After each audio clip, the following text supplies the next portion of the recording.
রমজানে নিত্যপণ্যের বাজারে কারসাজি ও কৃত্রিম সংকট রোধে গ্যাস, বিদ্যুৎ, পানিসহ জ্বালানির নিরাপত্তা নিশ্চিতের দাবিতে চট্টগ্রামে নাগরিক পদযাত্রা করছে ক্যাব। এই মুহূর্তে সেখানে আছেন সহকর্মী ফেরদৌস লিপি। সরাসরি যাচ্ছে তার কাছে।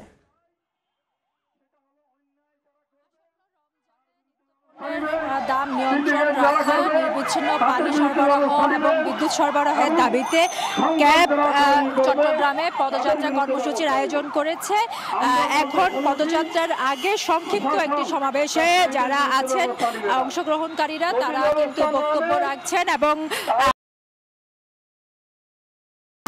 যে পর্যাপ্ত নিত্যপণ্য মজুদ থাকার পরও দেখা যায় প্রতি বছর যে রমজানে কিন্তু বিশেষভাবে সিন্ডিকেটের যেসব ব্যবসায়ীরা আছেন তারা কিন্তু নিত্যপণ্যের দাম বাড়িয়ে দেয়, কালোবাজারি করে।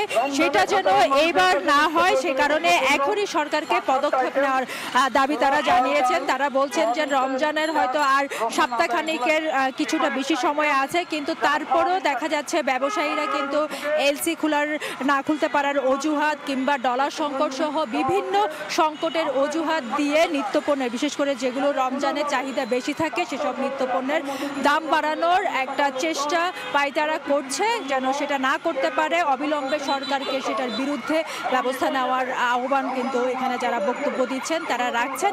এছাড়া দেখা যায় রমজান আসলে পানি সংকট, বিদ্যুৎ সংকট আর সহ নানা ধরনের সংকট কিন্তু নাগরিক জীবনে দেখা যায়।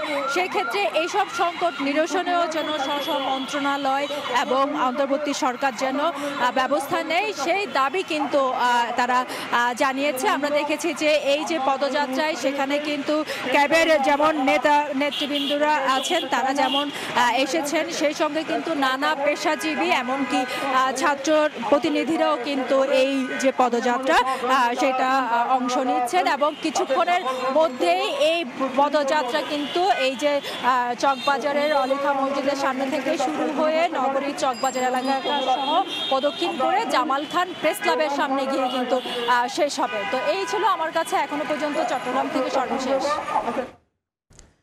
চট্টগ্রাম থেকে সরাসরি যুক্ত হয়েছিলেন রিপোর্টার ফেরদৌস লিপি।